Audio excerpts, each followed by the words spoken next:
करने जा रहे हैं, that is lecture number 5 electrical machines का। अगर आप लोगों को याद हो तो लास्ट टाइम हमने स्टार्ट किया था ट्रांसफार्मर डिस्कस करना शुरू किया था हमने। तो उसी को हम कंटिन्यू करेंगे। लास्ट सेशन जहाँ पे एंड हुआ था वहां से हम नेक्स्ट स्टार्ट कर रहे हैं। आज का हमारा जो टॉपिक है दैट इज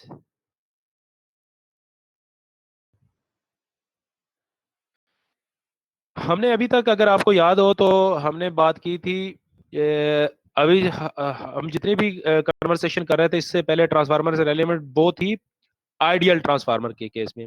आइडियल ट्रांसफार्मर के केस में हम क्या इमेजिन कर रहे थे, क्या सपोज किया हुआ था कि वो लॉसलेस मटेरियल है, कोर है, वहां पर कोई लॉसेस नहीं है। नंबर 1। नंबर 2 ये कि जो जितने भी लॉसेस के टाइप है कोई उनमें से अगर नहीं करता। नंबर 2 कि जो फ्लक्स है वो सिर्फ कोर में फ्लो कर रहा है, फ्लक्स लीकेज नहीं है, ना ही फ्लक्स किसी वाइंडिंग में इंटरेक्ट कर रहा है। तो ये वाली कंडीशन जो है ये सपोज तो की जा सकती हैं, प्रैक्टिकली अचीव नहीं की जा सकती। प्रैक्टिकली कुछ ना कुछ ये चीजें एग्जिस्ट करती हैं। आपके रेजिस्टेंस भी होगी, इंटरनल रेजिस्टेंस भी होगी, आपके लॉसेस भी होंगे, और फ्लक्स भी, जो फ्लक्स लीकेज है, एक्चुअली फ्लक्स लीकेज बोलते हैं flow of flux other than the main core. जो मेन कोर में उसने फ्लो करना होता है उसके अलावा अगर कहीं आपका फ्लक्स फ्लो करता है तो उसको हम फ्लक्स लीकेज बोलते हैं। तो ये आइडियल ट्रांसफार्मर में तो ये हो सकता है कि फ्लक्स लीकेज ना हो, या जो मैग्नेटिक फ्लक्स है वो सारे का सारा कोर में फ्लो करता हो, लेकिन प्रैक्टिकली डेफिनेटली वो मैग्नेटिक फोर्सेस हैं वो इंटरेक्ट करती हैं, डेफिनेटली इंटरेक्शन होगा और लीकेज होगी अदर देन द कोर। तो इसको सपोज अब हम बात कर रहे हैं equivalent circuit of a transformer के। एक सर्किट है उसका इक्विवेलेंट अगर हमने बनाना हो रेजिस्टेंस कैपेसिटेंस और उस केस में, तो उस पे आज हम बात कर रहे हैं the equivalent circuit of a transformer.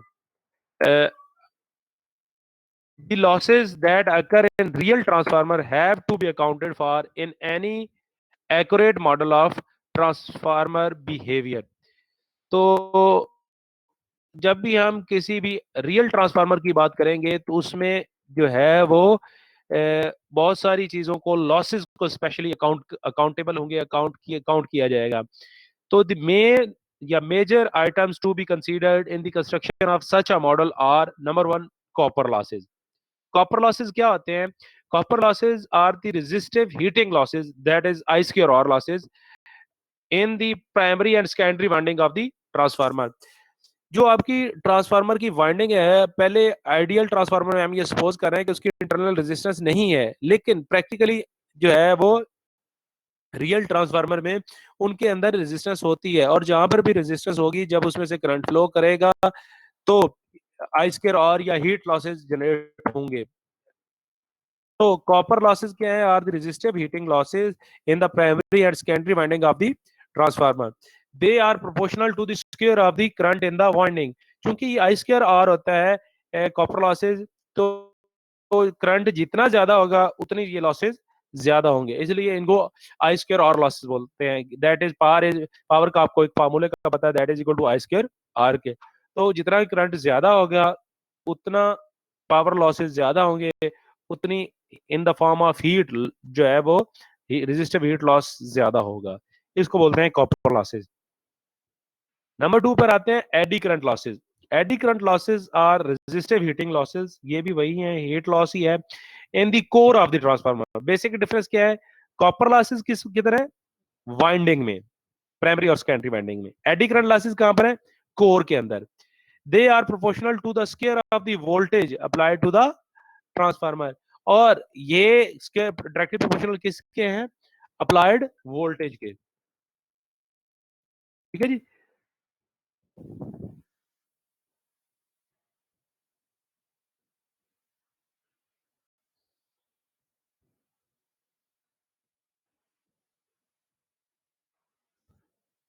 Clear है यहाँ तक? आई होप कि कोई क्वेश्चन नहीं है। तो यस सर, क्लियर है। ओके। ये जो असीब ने मॉड अपनाया है ये बेहतर है कि अगर आपका कोई क्वेश्चन ना हो तो ये सिर्फ CR ही कह रहे कि या क्लियर है। अगर किसी का क्वेश्चन हो तो वो डायरेक्टली अपना दरमियान में मैसेज कर सकता है। ठीक है जी। तो मैं दोनों चीज़ों को एट अ टाइम देख रहा हूँ आपको प्रॉपरली। तो अगर कोई क्वेश्चन आता है तो उसको देखा जा सकता है। उसके बाद आता है hysteresis losses. Hysteresis losses are associated with the rearrangement of magnetic domains in the core during each half cycle. अब ये थोड़ा सा कॉम्प्लेक्स है।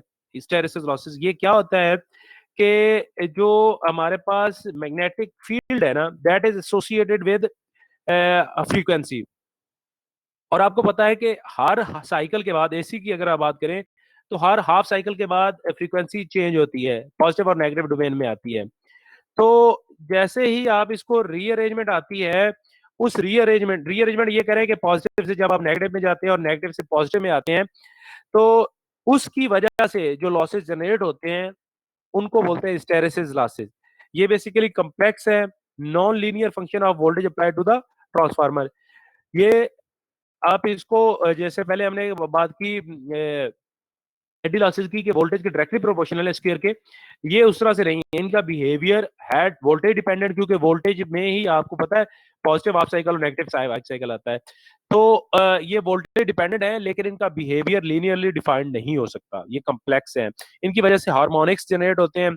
और जो लास्ट टाइम शायद किसी बच्चे ने पूछा था कि हार्मोनिक्स और थर्ड हार्मोनिक्स क्या होता है, वो इस फ्रीक्वेंसी का चक्कर है। वो लेटर ऑन जब हम डिटेल में बात करेंगे जनरेटर की तो उसमें जाकर डिस्कस होगा कि हार्मोनिक्स क्या होते हैं। लेकिन अभी फिलहाल हिस्टोरेसिस लॉसेस जो है ये किसकी वजह से आ रहे हैं? ये आ रहे हैं जब आप वोल्टेज अप्लाई करते हैं, वोल्टेज की एक स्पेसिफाइड फ्रीक्वेंसी होती है और फ्रीक्वेंसी का मतलब है कि वोल्ट जो एक कंप्लीट साइकिल है वो एक दफा पॉजिटिव और एक दफा नेगेटिव होता है। तो जब नेगेटिव और पॉजिटिव के दरमियान में शिफ्टिंग होती है, उसकी रीअरेंजमेंट की वजह से मैग्नेटिक फील्ड जो है वो चेंज होता है और उसकी वजह से जो लॉसेस आते हैं those are known as hysteresis losses. And fourth one is leakage flux या flux leakage. The fluxes which escape the core, actually flux को कहां फ्लो करना चाहिए? कोर के अंदर। जैसे कि इलेक्ट्रिक सर्किट के अंदर में करंट जो है उसको वायर में फ्लो करना चाहिए। तो यहां पर जो फ्लक्स है the flux is suppose to flow in core. तो जो the fluxes which escape the core and passes through only one of the transformer minded are leakage fluxes. अब होता क्या है कि कोर में अगर फ्लक्स मूव कर रहा होगा तो वो इंटरेक्ट करेगा दोनों वाइंडिंग्स के साथ, प्राइमरी और सेकेंडरी के साथ। ठीक है जी। लेकिन अगर कोई किसी भी वजह से ऐसा हो कि फ्लक्स लीकेज आ जाए तो फ्लक्स कोर की किसी एक डायरेक्शन में फ्लो करे और सिर्फ एक वाइंडिंग के साथ इंटरेक्ट करे तो उसको हम फ्लक्स लीकेज बोलेंगे। These escaped fluxes produces a leakage inductance in the primary and secondary coil। इसकी वजह से प्राइमरी और सेकेंडरी कॉइल में इंडक्टेंस लीकेज इंडक्टेंस होती है। And the effects of this inductance must be accounted for. तो इन चारों चीजों का अकाउंट होती हैं, इनको कंसीडरेशन में लिया जाता है जब भी आप एक रियल ट्रांसफार्मर की बात करेंगे। आइडियल ट्रांसफार्मर में ये सारी चीजें हमने नेग्लेक्ट की हुई थी, लेकिन आप रियल ट्रांसफार्मर की बात करेंगे तो उसमें एडी करंट लॉसेस भी होंगे, उसमें आपके कॉपर लॉसेस भी होंगे, उसमें हिस्टेरेसिस लॉसेस भी होंगे और उसमें जो है वो फ्लक्स लीकेज भी होगी।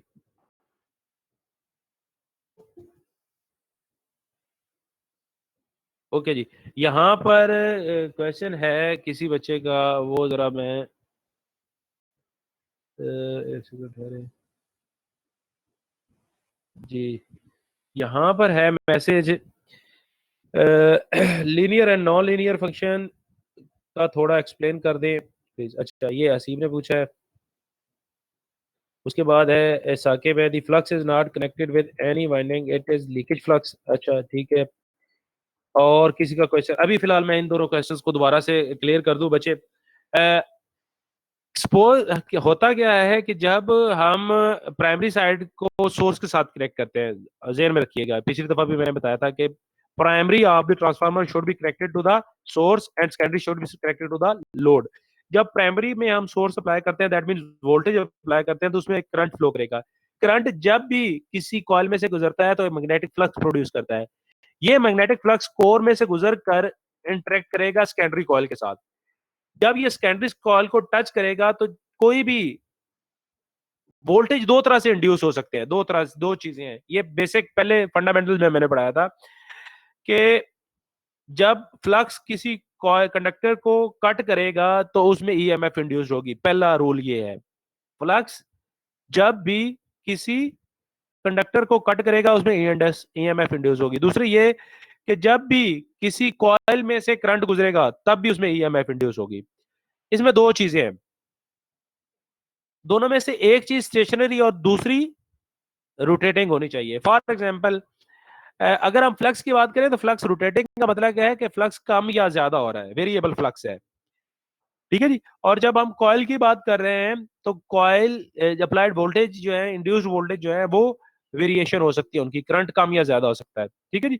तो एक्चुअली क्या रिक्वायरमेंट होती है कि जब आप प्राइमरी में से करंट गुजरेगा तो कॉइल में जो कॉइल है उसको जब वो कट करेगा तो उसमें फ्लक्स जनरेट होगा। ये फ्लक्स कोर के जरिए जाएगा सेकेंडरी तक। जब सेकेंडरी के वायर्स को ये कट करेगा तो उसमें ईएमएफ इंड्यूस होगी। तो जो आपने वोल्टेज अप्लाई किए थे प्राइमरी पे, वही सेकेंडरी पर उनका रेप्लिका पहुंच जाएगा। इस तरह से प्राइमरी और सेकेंडरी के दरम्यान में कोई फिजिकल कनेक्शन लाए बगैर आप उनको आपस में कनेक्ट कर देते हैं। ठीक हो गया जी।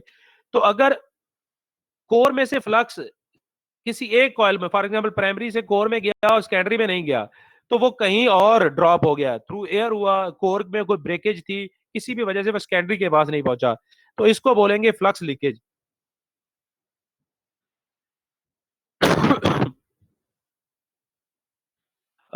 एक बच्चे का क्वेश्चन है कि अगर फ्रीक्वेंसी बढ़ाएंगे तो हिस्टेरेसिस लॉसेस इंक्रीज करेंगे। बच्चे ऐसा नहीं है।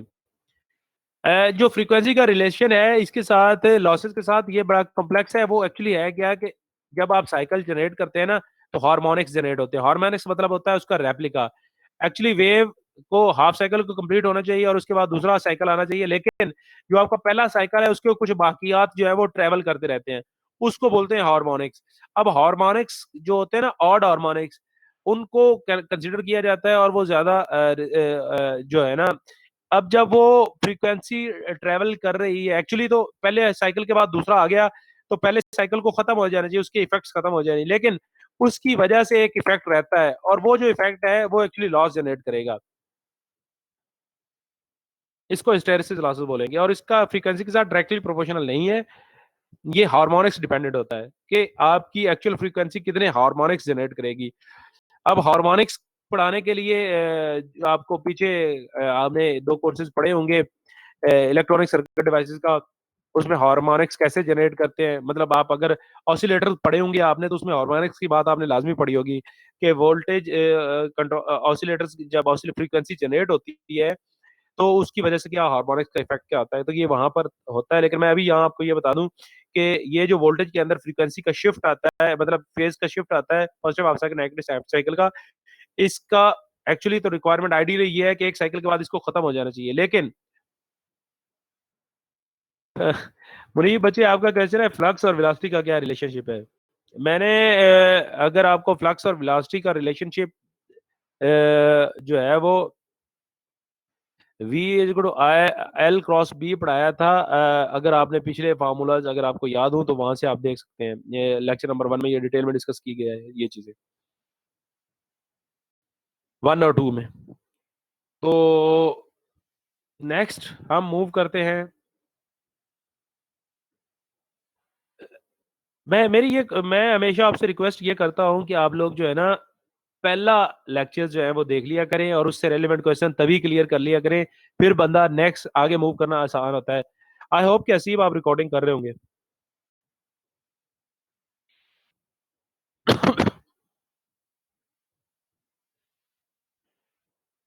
ओके। अब ट्रांसफार्मर की वोल्टेज रेगुलेशन और एफिशिएंसी पे हम बात करेंगे।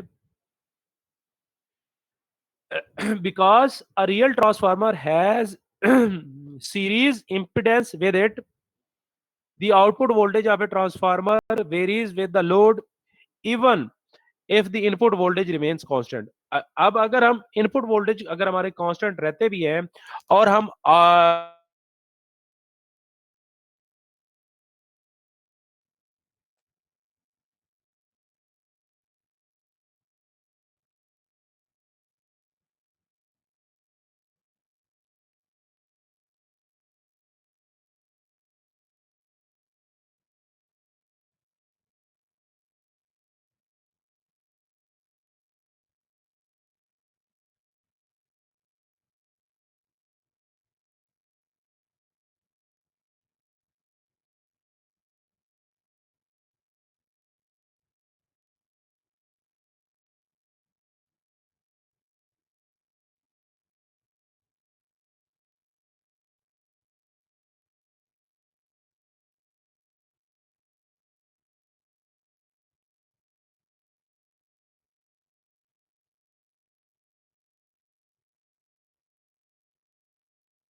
अच्छा, आवाज आ रही है मेरी?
हम बात कर रहे थे यहाँ से।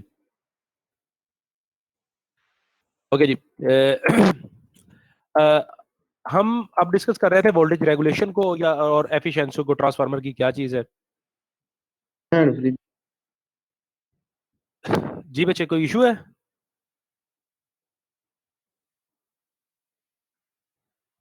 नहीं सर, वो गलती से mic on. Okay okay.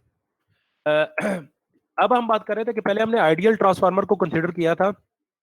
Ideal transformer में जो हम इनपुट पे वोल्टेज दे रहे थे वही पूरे के पूरे आउटपुट पे वोल्टेज थे, दरम्यान में कोई लॉस नहीं था, क्योंकि दरम्यान में हमने सपोज किया था कि इंटरनल रेजिस्टेंस है ही नहीं बस, और फ्लक्स लीकेज भी जीरो है। लेकिन जब हम रियल ट्रांसफार्मर की बात करेंगे तो अगर जैसे ही आप आउटपुट पे कोई लोड लगाते हैं तो इटसेल्फ सिस्टम की जो इम्पिडेंस है वो भी होती है और आउटपुट लोड की इम्पिडेंस भी उसके सीरीज इम्पिडेंस में आ जाएगी, उसकी वजह से आपके लॉसेस होंगे। तो जो आपकी नो लोड पे वैल्यू आती है, फुल लोड में जब आप करेंगे उस पर लोड लगाएंगे तो लोड की इम्पिडेंस के साथ ऐड हो जाएगी, तो वो वैल्यू सेम नहीं आएगी। ठीक है जी। इसको अगर हमने समझना हो कन्वीनियंटली, अगर इसको कंपेयर करना है ट्रांसफार्मर में इस पैरामीटर को, तो जो टर्म इस चीज को डिफाइन करती है that is known as voltage regulation. Voltage regulation को हम फुल लोड वोल्टेज रेगुलेशन भी बोलते हैं। Full load voltage regulation is a quantity that compares the output voltage of a transformer at no load with the output voltage at full load।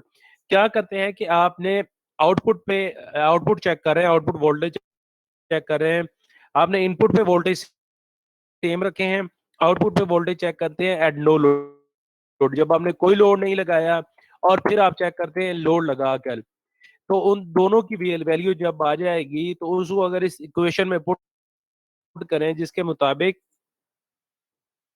Voltage of the secondary, ये S है, voltage of the secondary at no load minus voltage of secondary at full load divided by voltage of secondary multiplied by voltage of secondary at full load multiplied by 100। तो जो percentage में value आएगी that will be known as voltage regulation. Ideally क्या होना चाहिए कि no load और full load पे वैल्यूज बराबर होती हैं, तो वोल्टेज रेगुलेशन क्या होनी चाहिए, कौन बताएगा? जरा आप में से कोई एक बताया तो सही कि no load, ideally no load और फुल लोड पे कोई डिफरेंस नहीं होता, तो अगर आइडियली नो लोड और फुल लोड की वैल्यू सेम होती है तो वोल्टेज रेगुलेशन क्या होनी चाहिए? सर 0 होगी। जी असीम ठीक कह रहा है, बिल्कुल 0% होनी चाहिए।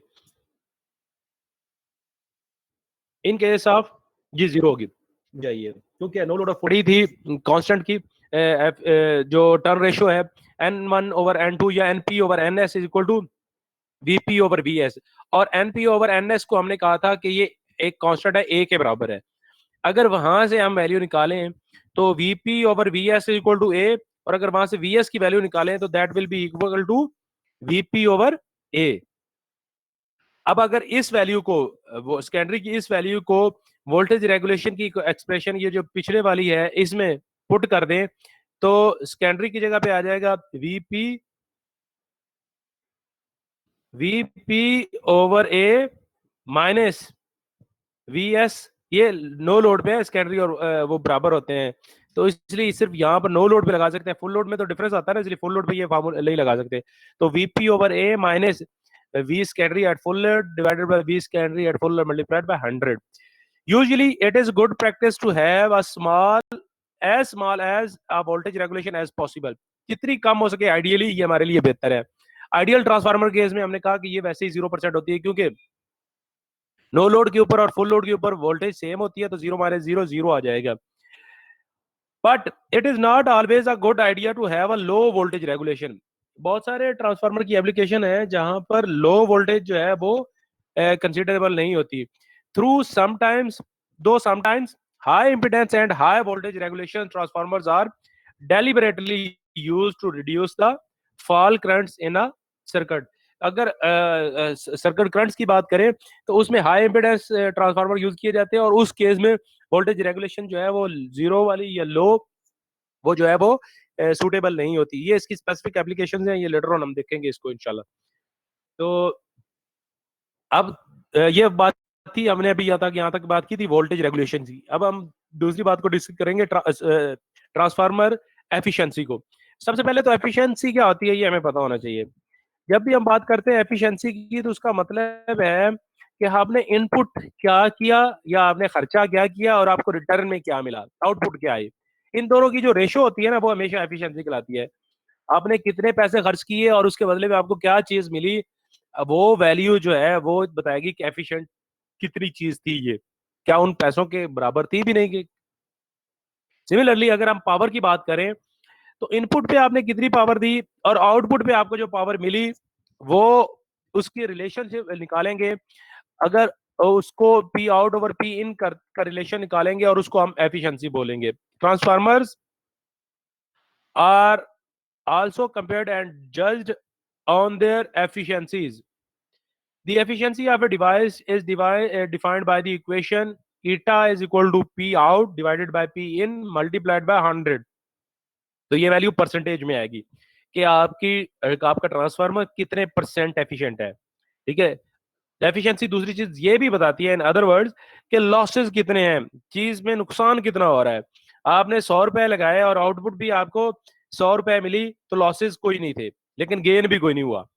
सिमिलरली आपने 100 रुपए इन्वेस्ट किए और आपको जो है रिटर्न में 90 रुपए मिले, तो 10 रुपए आपके लॉस हुए। तो ये चीज एफिशिएंसी ये भी बता रही होती है कि अगर कोई चीज 90% एफिशिएंट है, तो इसका मतलब है 10% उसमें लॉसेस भी हैं। ठीक है जी। तो इन अदर वर्ड्स ये बता रही होती है कि लॉसेस भी कितने हैं। तो अगर हम दूसरी इक्वेशन को देखें, एन इज इक्वल टू, क्योंकि पी इन हमारे पास अगर कोई चीज लॉस हो जाती है और हमने कंपेयर करना है इसको इनपुट के साथ, तो आउटपुट में अगर वो लॉसेस ऐड कर दे तो डेफिनेटली वो इनपुट के बराबर। अगर आपको 90 रुपीज आउटपुट में मिले हैं और 10 रुपीज आपके लॉस है, तो अगर उनको ऐड कर लेंगे तो वो इक्वल इनपुट के बराबर हो जाएगा 100 के। तो यहाँ पर अगर पी इन की जगह पे हम ये भी लिख सकते हैं कि P out plus losses into 100, ये हमारे पास क्या आ जाएगी, efficiency. These equations apply to motors and generator as well as to the transformer। सबके केस में ये सेम है एफिशिएंसी वाली।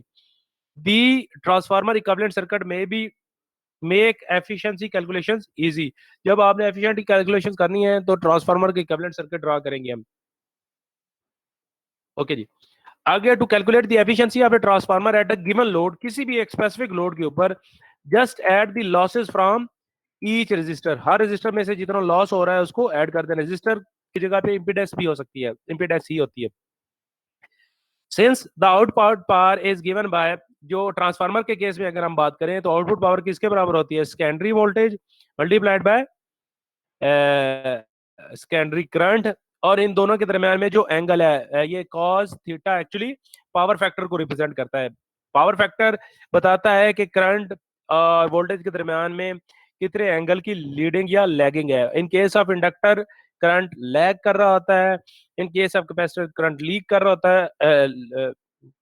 होता है, और for resistive circuits, pure resistive circuit, ये दोनों इन फेज होती है। तो पावर फैक्टर एक अलहदा cause fire, that is the replacement of power factor. तो जो करंट और वोल्टेज के दरमियान में एंगल होगा कि कौन लीड कर रहा है कौन लैग कर रहा है, तो उसका कॉज ले लेंगे तो वो हमें पावर फैक्टर में। तो आउटपुट वोल्टेज अगर overall actual ideal real transformer की कैलकुलेट करेंगे, that will be equal to secondary voltage multiplied by secondary current multiplied by power factor, that is cos theta s. The efficiency of the transformer can be expressed as हमने यहाँ पर पिछली question में देखे तो ये P out की ये वाली इक्वेशन आ गई, V S I S cos theta.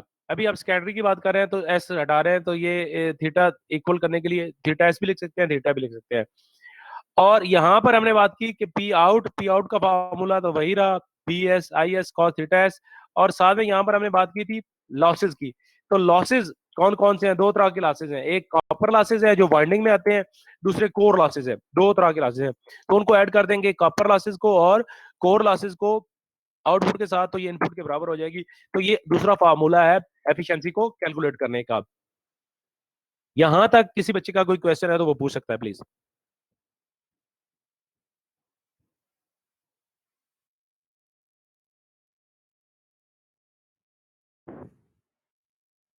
Okay जी, साकिब का क्वेश्चन है voltage regulation is always at secondary winding, V R is always at secondary winding. नहीं बच्चे, वोल्टेज रेगुलेशन सेकेंडरी को हम क्यों कंसीडर कर रहे हैं?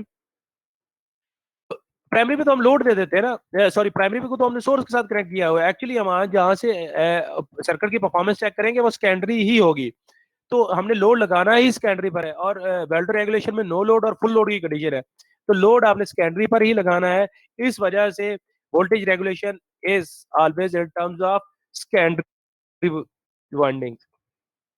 दूसरा है विच, साकिब का ही क्वेश्चन है, which electrical machine have much efficiency transformer or any other. अच्छे, सबसे अभी हमने थोड़ी देर पहले बात की थी आइडियल ट्रांसफार्मर की। आइडियल ट्रांसफार्मर में लॉसेस होते नहीं, जो इनपुट देते हैं वो आउटपुट पे आ जाता है। ट्रांसफार्मर में हम यही चाह रहे हैं ना, ट्रांसफार्मर एक्चुअली हम जो वोल्टेज देंगे उसी को आउटपुट पे अवेलेबल दे। स्टेप अप स्टेप डाउन करना वो एक अलग उसकी कैरेक्टरिस्टिक है, लॉसेस ना हो। तो 100 अगर कोई चीज लॉस नहीं कर रही तो 100% एफिशिएंट है, लेकिन प्रैक्टिकली ऐसी कोई चीज भी नहीं है जिसमें लॉसेस ना हो। डेफिनेटली हर एक चीज के लॉसेस होते हैं, तो आइडियली हर चीज में लॉसेस होंगे। जहां इंडक्टिव मटेरियल ज्यादा होगा, फॉर एग्जांपल मोटर्स हैं, इलेक्ट्रिकल मशीन मोटर्स की बात कर रहा हूँ, इंडक्शन मोटर्स की, तो वहां पर करंट और वोल्टेज के दरमियान में डिफरेंस ज्यादा होता है, वहां लैगिंग ज्यादा होगी, तो वहां एफिशिएंसी कम होगी। जी, कोई और क्वेश्चन? छठे सेमेस्टर के बच्चे या तो सेशन छोड़ रहे हैं या क्वेश्चंस नहीं पूछ रहे।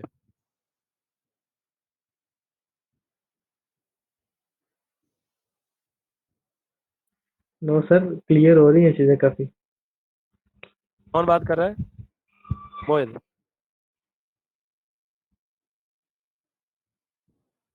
जी मोहित ही है ना आप? यस सर, तो काफी ओके, सारी चीजें क्लियर हो रही हैं बेसिक। चले, आई होप, बड़ी अच्छी बात है यस कि सर। अच्छा एक चीज मैं आपको ये भी बताऊं, आप में ये चौथे और छठे वाले जो कि एक ही सब्जेक्ट पढ़ रहे हैं, तो छठे वाले आप लोग जरा सीनियर हैं, तो अपना यस डेकोरम सर। मेंटेन रखना है। आपके मार्क्स अगर इन लोगों से कम आए तो आप लोगों के लिए शर्मिंदगी की बात है। इस डेकोरम को भी आपने मेंटेन करना है, ये आपके ऊपर जिम्मेदारी रहेगी इस कोर्स में। Yes sir. दोबारा कहीं पर आपका कंपैरिजन नहीं होगा इस कोर्स के अलावा, ये बाई चांस ही हुआ है आप लोगों का। नो सर, पहले लास्ट सेमेस्टर में भी हो चुका है ईएमटी में। ईएमटी भी इकट्ठी पढ़ी है आप लोगों ने? Yes sir. अच्छा, तो उसमें भी वाजे परफॉर्मेंस में कोई फर्क रहा कि नहीं? सर अच्छा ही रहा। चले, गुड लक। अच्छा चले, यहाँ तक क्लियर है, हम नेक्स्ट मूव करते हैं। ओके जी, अब अभी तक हम लोगों ने जो बात कर रहे थे इससे पहले पहले जो इससे पहले लेक्चर नंबर 4 में हमने देखा, हमने ट्रांसफार्मर की बात की, तो हम प्राइमरी और सेकेंडरी की बात कर रहे हैं, और सेकेंडरी की भी बात कर रहे हैं तो वो सिंगल एक जो है वो क्या है, एक ही वाइंडिंग की बात कर रहे हैं। लेकिन प्रैक्टिकली ऐसा नहीं होता बच्चे। जो आपकी सेकेंडरी पर वाइंडिंग है वो एक सिंगल पीस वाइंडिंग नहीं हो सकती, होती भी है नहीं भी होती, पॉसिबिलिटीज है। आप जो सेकेंडरी की वाइंडिंग है उसमें एक से ज्यादा आउटपुट्स ले सकते हैं, उसको जगह जगह से आप वायर कनेक्ट कर सकते हैं, उसको बोलते हैं टैपिंग्स करना, टैप्स बोलते हैं इसको, transformer taps end voltage regulation, ये अभी हम पढ़ रहे हैं। Distribution transformer has a series of taps in the winding to permit small changes in turns ratio of the transformer after it has left the factory। जब transformer हम बात कर रहे हैं ट्रांसफार्मर की, तो सेकेंडरी के ऊपर वोल्टेज रेगुलेशन को चेंज करने, सॉरी उसको टर्न रेशियो को चेंज करने के लिए जो आपकी सेकेंडरी वाइंडिंग होती है उसको उसकी टैपिंग्स बनाई जाती है, मतलब जगह जगह से थोड़े हर 4-5 टर्न्स के बाद एक वायर बाहर निकाल दी, और फिर आगे 4 टर्न्स के बाद एक और वायर निकाल दी, फिर 4 टर्न्स के बाद एक और वायर निकाल दी। तो वो डिपेंडेंट है आपकी एप्लीकेशन के ऊपर कि आपको कितनी टैपिंग्स चाहिए।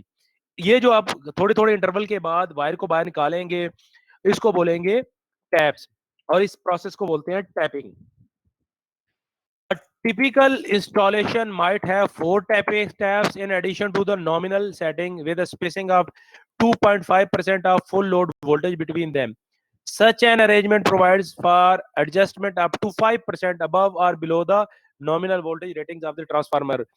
Nominal rating जो for example 500 MVA का है, 300 MVA का है, या 2000 4000 केवी का है ट्रांसफार्मर आपका है, उसकी परसेंटेज कम या ज्यादा करने के लिए, उससे ज्यादा या कम करने के लिए एक्चुअली आप क्या करते हैं, टैपिंग्स बनाते हैं। ठीक है जी। तो the taps on transformer permits the transformer to be adjusted in fields to accommodate variation and local voltage. अगर लोकल वोल्टेजेस में कहीं पर वेरिएशंस हो तो उनको एडजस्ट करने के लिए आप टैपिंग्स देते हैं, ये टैप्स देते हैं। इसकी सिंपल एग्जांपल अगर आपको बेसिक मैं समझा पाऊं तो वो ये है कि आपकी एक ही गली के अंदर किसी घर का मीटर जो है वो 3 फेज होगा, किसी का 2 फेज होगा, तो कहीं पर 440 वोल्टेज चाहिए, यही बता रहा हूँ साकिब। तो कहीं पर आपको 440 वोल्टेज चाहिए, कहीं पर 220 वोल्ट चाहिए। तो अगर आप डिफरेंट टैपिंग्स अप्लाई कर देंगे तो आप टर्न रेशो को चेंज कर लेंगे, टर्न रेशो को चेंज कर लेंगे तो आप आउटपुट वोल्टेज को भी चेंज कर पाएंगे। ठीक है जी। तो ये एक बेसिक सिंपल एग्जांपल है। इस तरह से और बहुत सारी एप्लीकेशंस हैं टैपिंग ट्रांसफार्मर की, जहां पर आपने वेरिएबल आउटपुट आपको चाहिए होती है, एक से ज्यादा मल्टीपल आपको आउटपुट चाहिए, वहां पर आप इसको यूज कर सकते हैं dependent upon your requirements. However, these taps normally cannot be changed while power is being applied to the transformer।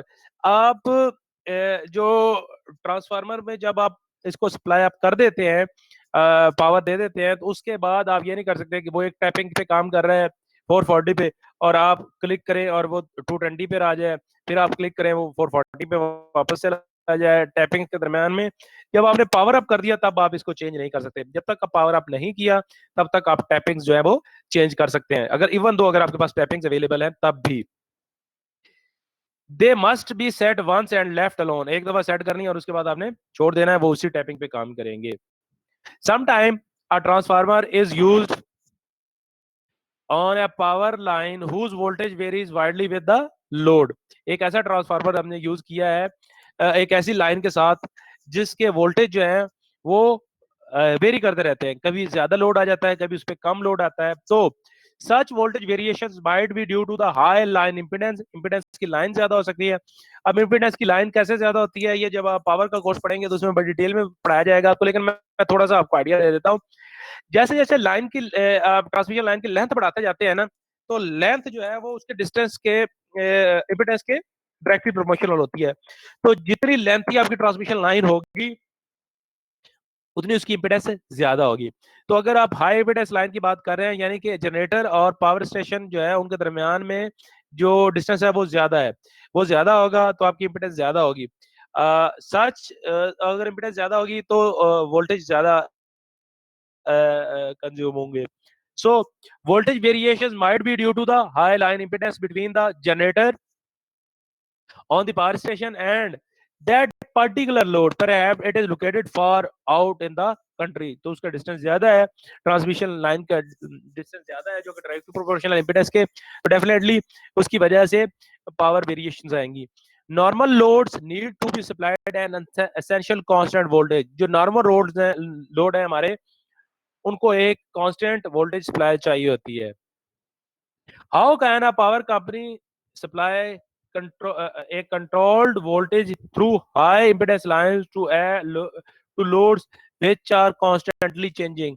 अगर हमारे पास ऐसे लोड्स हैं जो कॉन्स्टेंटली चेंज होते रहते हैं, सुबह के टाइम पे लोड ज्यादा होता है, दोपहर को कम है, फिर शाम के वक्त ज्यादा है, तो ऐसे सिनेरियोज में क्या करेंगे? तो उसमें हम tapping users One solution to this problem is to use a special transformer that is known as tap changing under load transformer और वोल्टेज रेगुलेटर। ये एक ऐसा ट्रांसफार्मर है कि जैसे जैसे लोड वेरी करता है उसी के हिसाब से इसकी टैपिंग्स चेंज हो सकती हैं। टैपिंग चेंज होंगी तो डेफिनेटली आउटपुट वोल्टेज जो है वो चेंज हो जाएंगे। तो इसको बोलते हैं TCUL, tap changing under load transformer या voltage regulator. Basically, a tap changing under load transformer is a transformer with the ability to change taps while power is connected to it. ये एक ऐसा ट्रांसफार्मर है जो जिसमें ये ability होती है कि ये जैसे लोड चेंज हो, जब पावर अप भी है, पावर कनेक्टेड भी है, तो ये अपनी टैपिंग जो है वो चेंज कर सकते हैं। ऑटोमेटिक चेंजेस होती हैं इसमें, मैनुअल नहीं, ऑटोमेटिक चेंजेस होती हैं। अगर जो मैनुअल होगा वो हम पावर ऑफ करके करेंगे, और जिसमें ये ऑटोमेटिक चेंजेस होंगी वो हमारा एक स्पेशल ट्रांसफार्मर होगा, उसको आप बोलेंगे टैप चेंजिंग अंडरलोड ट्रांसफार्मर। और उसमें ये कैसे चेंज होंगे? ये मैग्नेटिक कॉइल के एक इंडक्शन फिनोमेना है, उसके जरिए आप इसको जो रिलेइंग में भी आप पढ़ते हैं उसके जरिए इसको चेंज कर पाएंगे। ओके जी। अब voltage regulator is a tap changing underload transformer with built in voltage sensing circuitry. उसमें वोल्टेज सेंस करने की सर्किट पहले से लगा होता है। that automatically changes taps to keep the system voltage constant। तो ये ऑटोमेटिकली सिस्टम के वोल्टेज को चेंज करता रहता है। Such special transformers are very common in modern power systems। एक एग्जांपल है, अभी ये जो हमने अभी टैपिंग पढ़ी है उससे रेलिवेंट है कि एक 500 केवीए का 13200 डिवाइडेड बाय 480, मतलब ये स्टेप डाउन ट्रांसफार्मर है, डिस्ट्रीब्यूशन ट्रांसफार्मर है, has 2.5% taps on its primary winding. जब टैपिंग प्राइमरी वाइंडिंग पर हो तो इसका मतलब है आप इनपुट वोल्टेज चेंज कर सकते हैं, इनपुट वोल्टेज वेरी कर सकते हैं। जब टैप्स आउटपुट वोल्टेज पर हो तो इसका मतलब सॉरी सेकेंडरी पर हो तो आप आउटपुट वोल्टेज चेंज कर सकते हैं। What are the voltage ratios of this transformer at each tap setting? हर टैप सेटिंग के ऊपर वो पूछ रहा है क्या होगा। तो इसके हिसाब से 5 पॉसिबल रेटिंग जो है इस ट्रांसफार्मर की। नॉर्मल या नॉमिनल तो वही है, ये जो इसकी 13200 इनपुट पे आप देंगे।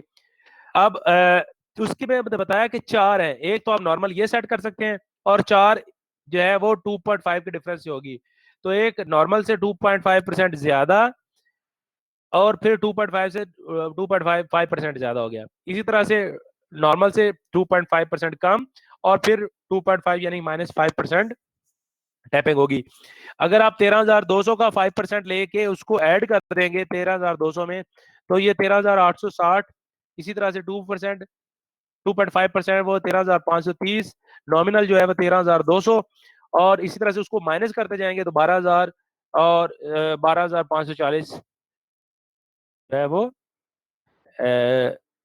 रिस्पेक्टिवली ये आ जाएगा। यहाँ तक किसी का कोई क्वेश्चन है तो प्लीज पूछिएगा बच्चे।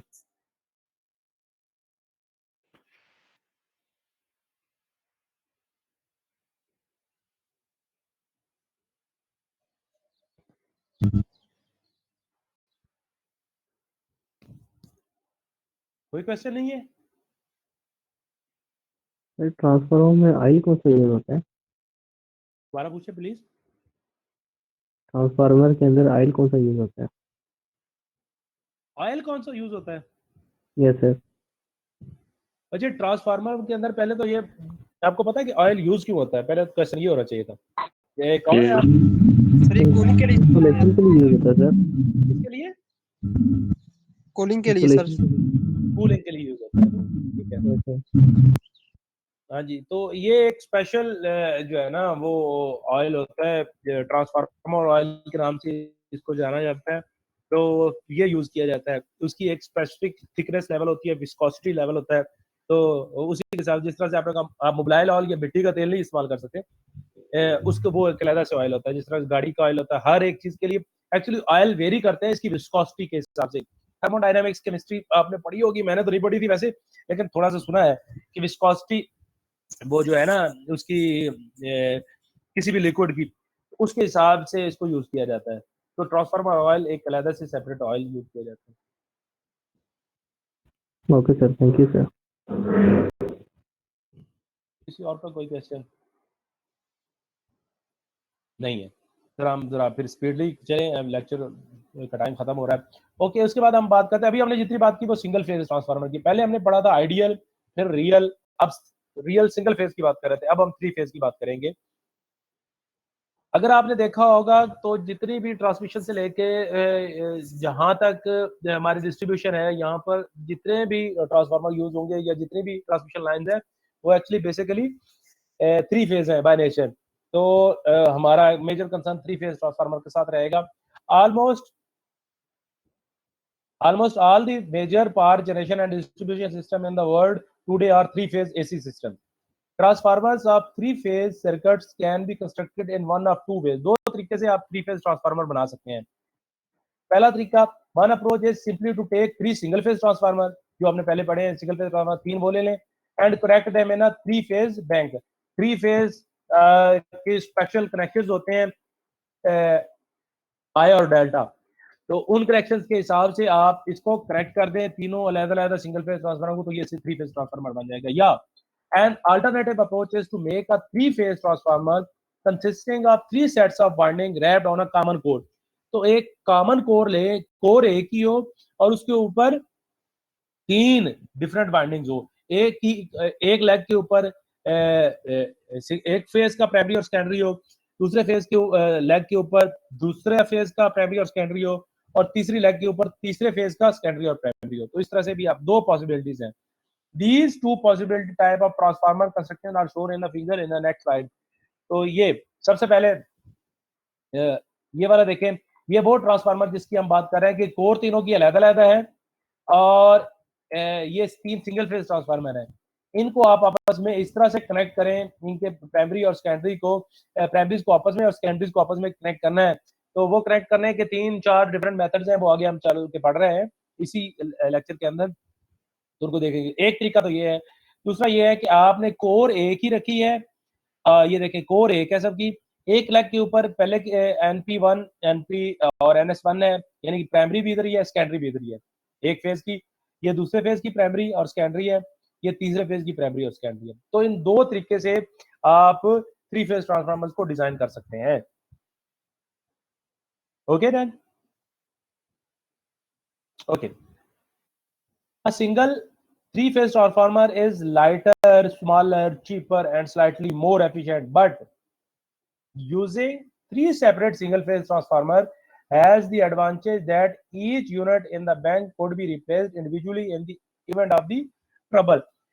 इस बात का ये मतलब है कि एक पहली बात तो ये कि सिंगल फेज ट्रांसफार्मर, ये अभी कंपैरिजन हम कर रहे हैं कि दोनों में से कौन सा सूटेबल है। डेफिनेटली अपनी रिक्वायरमेंट के हिसाब से सूटेबल है। कुछ फायदे और नुकसान वो हम डिस्कस कर लेते हैं। उसमें ये है कि आवाज क्लियर है?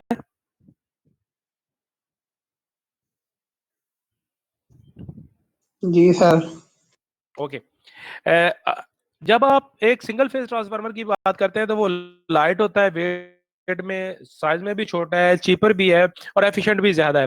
तो ये एक तो इसका ये फायदा है। इसके अलावा एक्चुअली जो एक्चुअल फायदा है कि अगर आपने एक ट्रांसफार्मर 3 फेज ट्रांसफार्मर बनाया है 3 सिंगल ट्रांसफार्मर में से, तो किसी एक फेज में फॉल्ट आता है तो एक्चुअली आपका एक सिंगल फेज ट्रांसफार्मर में गड़बड़ हुई, आप उसको रिप्लेस कर सकते हैं दूसरे के साथ।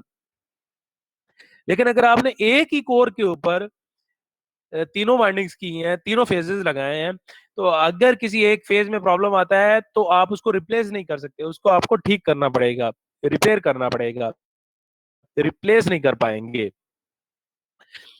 यूटिलिटी मींस ये जो नेटवर्क सप्लाई, ये जो पावर सप्लायर्स हैं, would only need to stock a single spare single phase transformer to back up. ये है कि आप 3 फेज ट्रांसफार्मर को बैकअप अगर देना हो तो इसका मतलब है कि अगर आप एक सिंगल फेज ट्रांसफार्मर खरीद लें तो वो आप 3 फेज को बैकअप दे रहे हैं जो कि सिंगल फेज से बना हुआ है।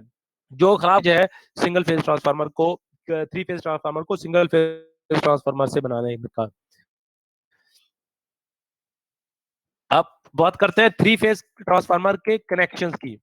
3 phase transformer consists of 3 transformer either separate or combined on a one core। अगर आप एक कोर पर हूं या अलग से हूं तो एक्चुअली वो रिप्रेजेंट 3 अलग अलग ट्रांसफार्मर को ही कर रहे हैं। एक ही कोर के ऊपर हो तब भी एक प्राइमरी है और एक सेकेंडरी है, उसी तरह से दूसरे कोर के ऊपर भी प्राइमरी सेकेंडरी है और इसी तरह से तीसरे के ऊपर भी प्राइमरी और सेकेंडरी है। तो बेसिकली 3 फेज ट्रांसफार्मर 3 ट्रांसफार्मर से ही बना हो, बेशक वो एक कोर के ऊपर है, बेशक वो सेपरेट कोर के ऊपर है। The primaries and secondaries of any 3 phase transformer can be independently connected in either a Y or a delta shape. This gives us a total of 4 possible connections for a 3-phase transformer bank. तो इससे हम 4 तरह के connection मान सकते हैं क्या कि प्राइमरी पे भी वाई और सेकेंडरी पे भी वाई, इसको बोलेंगे वाई वाई कनेक्शंस। प्राइमरीज को आप वाई की फॉर्म में कनेक्ट कर लें और सेकेंडरीज को डेल्टा की फॉर्म में कर लें, या प्राइमरी को डेल्टा की फॉर्म में कर लें और सेकेंडरीज को वाई की फॉर्म में कर लें, या सेकेंडरी को भी प्राइमरी भी डेल्टा हो और सेकेंडरी भी डेल्टा हो। इन तीनों से क्या इफेक्ट आता है, क्या चीज किस चीज को इफेक्ट कर रही है, ये हम नेक्स्ट स्लाइड में पढ़ेंगे जिससे आपको अंदाजा हो जाएगा।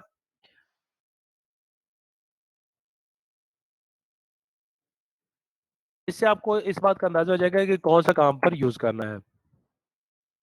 एक बच्चे ने पूछा क्वेश्चन, जो कॉलोनीज में लगा होता है वो कौन सा ट्रांसफार्मर होता है। बच्चे कॉलोनी में कॉलोनी और नॉर्मल ये डिस्ट्रीब्यूशन ट्रांसफार्मर कहलाते हैं। डिस्ट्रीब्यूशन ट्रांसफार्मर डिपेंड करता है कि आपके कंज्यूमर सिंगल फेज है या 3 फेज है। जो सिंगल फेज होंगे उनके लिए सिंगल फेज ट्रांसफार्मर होंगे, और अगर 3 फेज आपके कंज्यूमर्स हैं तो 3 फेज होंगे। ऐसा नहीं होता कि सिंगल फेज ट्रांसफार्मर आपने लगाया हुआ है और किसी का कनेक्शन आप 3 फेज भी कर दे, तो उसके लिए 3 फेज ट्रांसफार्मर चाहिए होगा आपको। ओके जी, अब हम इन कनेक्शंस को बारी बारी पढ़ते हैं। सबसे पहले ये जरा आपके सामने एक शक्ल दिखाई गई है। अगर ये इस तरह से स्टार की फॉर्म में कनेक्टेड हो, या ये आप ये देखें, ये वाई बनता है, यहाँ से लेके तीनों का आपस में कनेक्शन देखें, ये वाई की फेम शक्ल में है, तो इसको क्या बोलेंगे, वाई कनेक्शंस। अब एक चीज आप यहाँ पर देख ले, ये एक फेज से लेकर दूसरे फेज के दरमियान में जो वोल्टेज होते हैं उसको यहाँ से लेकर यहाँ तक जो वोल्टेज है इसको बोलेंगे, दो लाइन के दरमियान में जो वोल्टेज है वो लाइन वोल्टेज कहलाते हैं, और एक लाइन और कॉमन पॉइंट के दरमियान में जो वोल्टेज होते हैं वो फेज वोल्टेज कहलाते हैं, वी फेज, वी पी से रिप्रेजेंट किया जाता है। ठीक है जी, तो ये वी लाइन प्राइमरी है, ये वी फेज प्राइमरी है सबका, इसी तरह से वी फेज इसका भी होगा, इसका भी वी फेज होगा। इसी तरह से ये वी फेज सेकेंडरी है और ये वी लाइन सेकेंडरी है। दो लाइन के दरमियान में होगा तो वी लाइन वोल्टेज होंगे, लाइन और न्यूट्रल के दरमियान में होगा तो वो फेज वोल्टेज होंगे। ये हमारे पास डेल्टा कनेक्शंस हैं। डेल्टा कनेक्शंस और वाई कनेक्शंस में ये एक फर्क ये है कि डेल्टा कनेक्शंस में एक पोर्ट कॉमन होती है। ये अगर देखें इसकी ये लेग इसके साथ और ये इसके साथ ये कॉमन है और बाकी सिंगल सिंगल फेज है। इस तरह से इधर भी अगर आप देखें ये एक और ये और दूसरी लेग जो है वो आपस में जोड़ के इसको न्यूट्रल कहलाता है। तो जिसमें न्यूट्रल होगा वो आपका डेल्टा कनेक्शन है और जिसमें आपका न्यूट्रल नहीं है वो आपका वाई कनेक्शन होगा। अब हम इन कनेक्शंस को बारी बारी डिस्कस करते हैं। कोई क्वेश्चन है किसी का? सर ये वाई कनेक्शन में स्टार कनेक्शन जो सा होता है इसमें सर न्यूट्रल नहीं होती? किसमें? सर वाई कनेक्शन में। बच्चे न्यूट्रल इटसेल्फ उनका कॉमन पॉइंट जो होता है ना उसको आप न्यूट्रल कह सकते हैं इन द सेंस, लेकिन वो एक अलग से लाइन नहीं होती न्यूट्रल की वाई कनेक्शन में। अगर आप डेल्टा में देखें ना तो वो एक लाइन अलग से निकाली हुई है।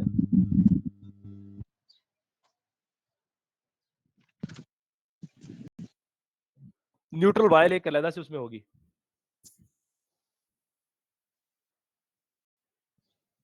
अच्छा जी, अब वाई वाई कनेक्शंस की बात करते हैं। अब इनका डिफरेंस क्या है उस पर बात कर रहे हैं। In YY corrections, the primary voltage on each phase of the transformer is given by primary voltage. दोनों साइड पे प्राइमरी पे दो चीजें होंगी ना, लाइन भी होगी प्राइमरी की और फेज भी होगी। तो प्राइमरी के जो फेज वोल्टेज है that is equal to line divided by under root 3 और the primary phase voltage is related to the secondary phase voltage by the turns ratio of the transformer. The phase voltage on the secondary is then related to the line voltage on the secondary by, जबकि जो secondary के phase और line का relation है that is equal to V line is equal to under root 3 V phase, उसी तरह से जैसे वहां पर ऊपर था। ये दोनों में से किसी एक इक्वेशन की फॉर्म में आप लिख सकते हैं।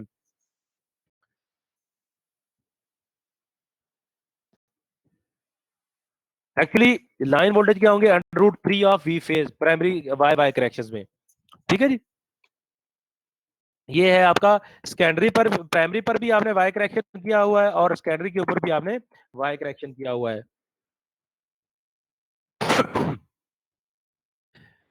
अब ओवरऑल जो होगा the overall voltage ratio line voltage के फॉर्म में हम बात करेंगे। वोल्टेज रेशियो जब भी हम बात करेंगे वोल्टेज रेशियो की तो वो लाइन वोल्टेज की फॉर्म में होगी।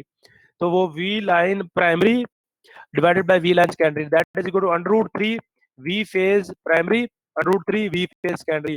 तो ये वी फेज और वी फेज आपस में कट जाएंगे तो प्राइमरी बाय सेकेंडरी रह जाएगा दैट इज इक्वल टू, अगर हम टर्न रेशियो की बात करेंगे तो एक इक्वल ए टर्न रेशियो होती है n1 np over ny। Y Y correction में जो वोल्टेज रेशियो होगी वो ए के इक्वल होगी। बाय डेल्टा करेक्शन में, in this correction the primary line voltage is related to the primary phase voltage by V line, जो है वो अंडर रूट 3 वी फेज होते हैं जैसे हमने पहले वाई में कहा, लेकिन डेल्टा में लाइन और फेज इक्वल होते हैं। तो वाइल प्राइमरी साइड पे वाई है इसलिए आपका लाइन और फेज अंडर रूट 3 के साथ है, जबकि सेकेंडरी साइड पे क्या है, डेल्टा है और डेल्टा में ये दोनों आपस में लाइन और फेज बराबर होते हैं। तो वोल्टेज रेशियो क्या होगी, प्राइमरी की divided by V phase secondary is equal to alpha. तो ओवरऑल क्या हो जाएगी, प्राइमरी की अंडर रूट 3 वीपी और ये अंडर रूट वी फेज हो जाएगी लाइन, और ये दोनों किसके इक्वल होते हैं, अल्फा के, VP over V S A के। तो अंडर रूट 3 वीपी हो जाएगा, ए आ जाएगा वाई डेल्टा में। ओवरऑल वोल्टेज जो है वो आपस में रिलेशनशिप। अब यहाँ पर ये देखें वाई डेल्टा में ये आपका वाई करेक्टेड है और ये आपका डेल्टा करेक्टेड है। ठीक है जी, ए बी और सी ये दोनों तीनों क्या है आपस में, ये लाइन वोल्टेजेस का दिखाया गया है। ठीक है जी, ये आपके डेल्टा कनेक्शन है और ये आपके वाई कनेक्शन है। अब अगर डेल्टा वाई हो तो डेल्टा में प्राइमरी साइड पे वो सेम होंगे लाइन और फेज, और सेकेंडरी साइड पे लाइन और उसके दरम्यान में अंडर रूट 3 से मल्टीप्लाई हो जाएगा, और इनको अगर आप डिवाइड करेंगे तो ये अंडर रूट 3 नीचे आ जाएगा तो ए डिवाइडेड बाय अंडर रूट 3 हो जाएगा। ये देखिए ये इस साइड पे डेल्टा है आपका कनेक्शन और ये इस साइड पे वाई कनेक्शन है। अब आते हैं delta delta delta delta connection में, आप मैंने बताया कि लाइन और फेज सेम होते हैं, तो प्राइमरी पर भी सेम है और सेकेंडरी पर भी सेम है। तो ओवरऑल रिलेशनशिप क्या हो गया, V line over V phase is equal to alpha. ठीक है जी, तो transformer has no phase shift associated with. अगर आपने देखा वाई वाई में और डेल्टा डेल्टा में, दोनों में अगर आप यूज करेंगे तो जो वोल्टेज रेगुलेशन है वो वोल्टेज रेशियो है वो ए के इक्वल है, टर्न रेशियो के इक्वल है, जबकि वाई डेल्टा में अंडर रूट 3 टाइम्स है और डेल्टा वाई में divided by under root 3 times हो जाएगा। क्लियर है जी। अब यस सर। ट्रांसफार्मर की, ओके, अब है ट्रांसफार्मर की रेटिंग्स। ट्रांसफार्मर जब भी आप बाजार से खरीदने जाएंगे तो उसकी 4 चीजें होती हैं, आपने बताना है कि आपने कितने एमवीए या केवीए का ट्रांसफार्मर लेना है, उसके प्राइमरी और सेकेंडरी वोल्टेज क्या है, प्राइमरी साइड पे कितने हैं, सेकेंडरी पर कितने चाहिए, किस फ्रीक्वेंसी पर ऑपरेट होगा, और पर यूनिट सीरीज रेजिस्टेंस और रिएक्टेंस क्या है कि जो आप ट्रांसफार्मर ले रहे हैं एक यूनिट के अगेंस्ट उसकी रेजिस्टेंस कितनी होती है, यानी सिंगल ट्रांसफार्मर यूनिट के अगेंस्ट उसकी रेजिस्टेंस कितनी है और रिएक्टेंस कितनी है। ये 4 पैरामीटर्स आप बताएंगे तभी ट्रांसफार्मर की रेटिंग जो है वो कंप्लीट होंगी। ओके हो गया जी।